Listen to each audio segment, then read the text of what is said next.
I don't know about you, but me personally, I am feeling 22. Yeah. Yes, the rumors are true. My birthday did just happen. It's currently Wednesday, December 3rd when I'm recording this. My birthday was on Monday, December 1st. And I turned 22. I think in saying that out loud, it's not that big of a, it's not that crazy, but it feels crazy. I feel like as you slowly transition out of teenhood, ages start just becoming very like normal and you don't feel like every new age is a milestone. Like as you grow closer and closer to your frontal lobe developing, your mind is just kind of like puts less pressure on the age, where it's like every year something new was happening and new things were clicking, but then as you slowly get to your frontal lobe developing, that starts to slow down. I think I do feel 22. I think this is the first age I've been where before my actual birthday, I was just telling people I was this age. Like, I've been excited to leave 21 behind. 21 was a very intense year. It was my 10th house perfection year, ruled by Venus. Chiron was there in my first house, ruled by my Venus, which is in the first house, which is opposite my Saturn, which is opposite my Chiron. So 21 was Venus, Saturn, and Chiron for me. That's the bulk of what was going on. And I would say that's the bulk of what I experienced. I endured my first heartbreak at 21, and that was devastating to the point where it's December, and that happened in May, I think is when, April or May is when we officially ended things. And it's taken me until now, and you know, still healing's not linear, to kind of like be able to move on. Yeah, that one hit home. First love, first heartbreak, first everything. And it was, we had South Node synastry. His Venus was on top of my South Node, if any of you understand that. And his moon was in my 7th house. And his Jupiter, his chart ruler, was conjunct my moon. Wow, what a crazy experience that was. Traumatizing. You know, it takes two to tango. I'm not proud of the person I became. I understand why I became him and why those shadows bled out. I endured a lot of pain. I endured a lot of trauma, and I practiced strength and vulnerability and the strength it takes to be vulnerable more than I've yet to. And overall, I'm very glad for the things I learned in that time, even if it was a devastating time, a devastating experience. I'd say after that though, overall this year has been the best and the worst of my life. Some of the worst things that's ever happened has happened, and some of the best things that's ever happened has happened, you know? I met a lot of people. I let go of a lot of people. I went out for the first time. I made new friends on my own for what seems like the first time. And, you know, again, I experienced my first heartbreak. I had family beef. I had everything under the sun happened this year, dude. Like, everything. So I attribute a lot of that to it just being a Mars year in general. But, the biggest lesson I learned at 21, and the lesson of the year, was that two things can exist at the same time. Like, two things can be true at once. I was put into a lot of situations where that had to be practiced, and that had to be at the forefront of my mind, especially within a breakup dynamic, but also like with other things as well that I obviously can't think of off the top of my head, but because of how present that example is. But you know what I mean? It's like, I feel like every day I was reminding myself that two things can exist at the same time. Two truths can exist at the same time. I can feel this way and have this experience, and they can feel the opposite and have that experience. And that doesn't mean one is right and one is wrong. That just means that our experiences were different. And that can either point to two things: just a plain incompatibility that you can either move on from, or be like, okay, we're just incompatible, that's that, moving on.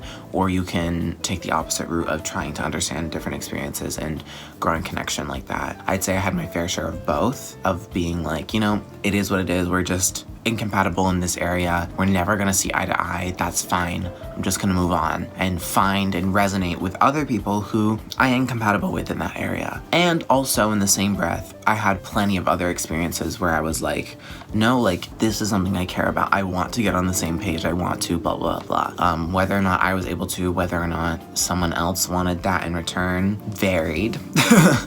It varied. It did. What would I say the song of the year was? Couldn't be happier. I would say thank goodness / couldn't be happier, but specifically couldn't be happier. Hi, quick interruption here. I just wanted to clarify that by me choosing this song to be my song of the year, it's not because I listened to it a lot. I stated somewhere in here that I did hear it recently and I grew familiar with it recently because of Wicked for Good, but I chose this song more because it thematically fits how I felt for a lot of the year. Not because I listened to the song a lot, but because I listened to it recently and I was like, wow, that is how I'm feeling. That is how the year felt. So I just want to clear that up before anyone calls me a fake fan. When they hear me say song of the year, but also I just recently listened to it for the first time. No, it's, you know what I mean, hopefully. Because I grew very familiar with that feeling of like, I got what I wanted and I'm evolving and I'm on the timeline and the path I'm supposed to be, but at what cost? At the cost of losing things that were important to me, even if it was out of my control. The fact that I lost them. And also, I couldn't be happier. Because getting your dreams is strange, but it seems a little, well, complicated. There is a kind of a sort of a cost. There's a couple of things get lost. There are bridges you crossed you didn't know you've crossed until you've crossed them. And I think that was a main thing for my life of like, you want happiness, you want safety within yourself, you want to get back to yourself, you want to experience liberation and enlightenment, but you're gonna have to pop your own bubble in order to do that, and you're gonna have to cross some bridges and burn some bridges.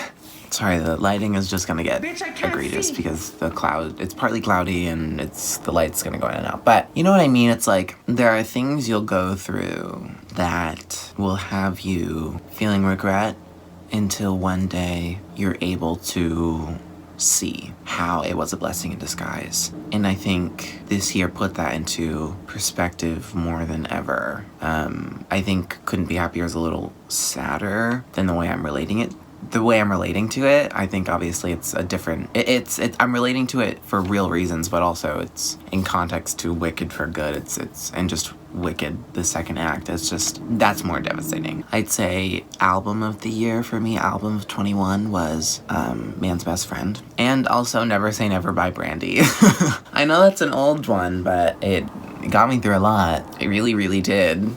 Let's do my peak and my pet, my rose and my thorn of 21. My thorn obviously was going through a devastating breakup that changed me for good. And then I'd say my rose was finding myself again. It's so corny, but it's so true. And I won't apologize for it, even if it is like corny and cringe as fuck. Like, my biggest fear was losing myself, and it took a lot of strength to realize that that fear had come true and that fear had come to fruition. A lot of the devastating parts that I had to play in it, a lot of the traumatizing parts that I had played in the downfall of my breakup was because I was acting from that frantic, fearful place of, oh my God, I did it. I promised I wouldn't, and here I am today doing it. I promised I wouldn't lose myself in a relationship. I promised I wouldn't lose myself, and I'm so angry, frustrated, and honestly scared, humiliated, and like traumatized that even happened. I self-abandoned so hard, I completely lost myself, and I was manically, frantically trying to find my way back to myself, and I knew I couldn't do that unless I completely demolished what was in front of me, because it was doing nothing but blocking me from where I knew I needed to go. I have a very special ability that I try not to take for granted because I'm so aware of it, and I love this part about myself and my makeup and my psychology and my intuitive, spiritual biology, but I have this like amazing ability to intuitively tap into like my path. My Moon and my Mars are sextile and trine my north and south node, so it's like I can't help but feel and act towards my destinies of destiny. North and south node are a lot more complicated than that, but I can't help but act and intuitively feel my way around the north and south node matters of that insatiable hunger for where my north node is and that detachment yet programmed, mastery that is my south node. So I can't help but, I'm fucking beating the hell out of my room. I can't help but feel connected to those points.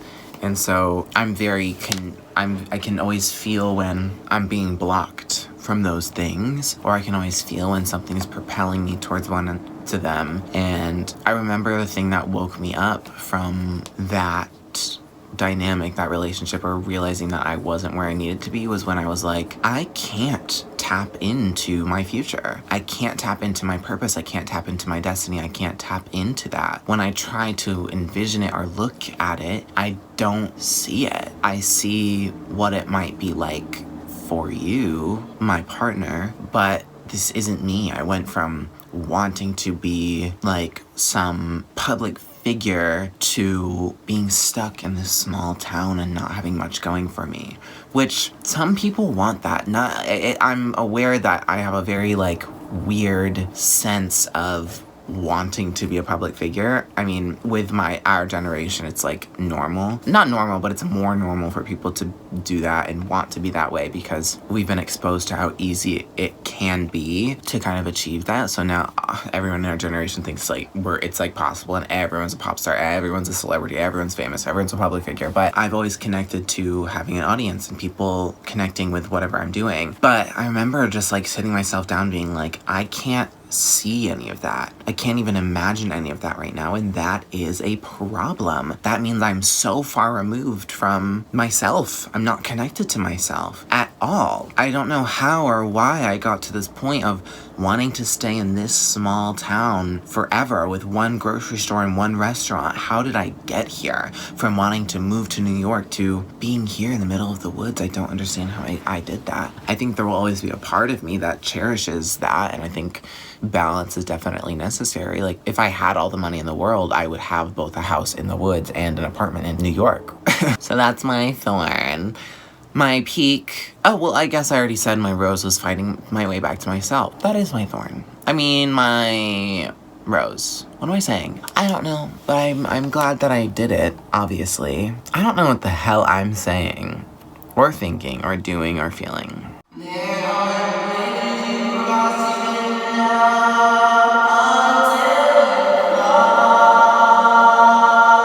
So, to wrap this up, 21 was full of heartbreak, liberation, and a fuck ton of situations where I was thankfully forced to find my way back to myself. My pit was losing myself and obviously going through a very painful experience of like losing my first love. But my peak was finding my way back to myself and getting back in touch and remembering that I was my first love.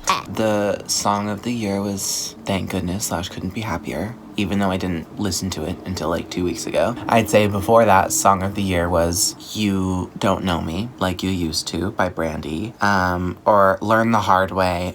Oh my god, Learn the Hard Way by Brandy, Almost Doesn't Count by Brandy, and album of the year was Never Say Never by Brandy or Man's Best Friend. Anything else? I connected with a lot of people, made a lot of new friends that I love and cherish, lost a lot of people that I also still love and cherish, but, overall, understand that our paths are not supposed to cross right now, and that's okay. The main lesson of 21 was literally the fact that two things can exist at the same time. I can miss you and understand that it's not the right time. Two things can exist, and two things can be true at once.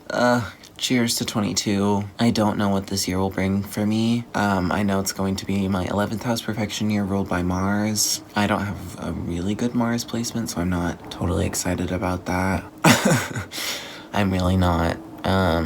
I hope you enjoyed listening to me ramble and reflect on what 21 was for me. And like I said, cheers to 22. Follow me on all my socials. Listen to my music on Spotify or wherever you listen to music. And I love you. Bye.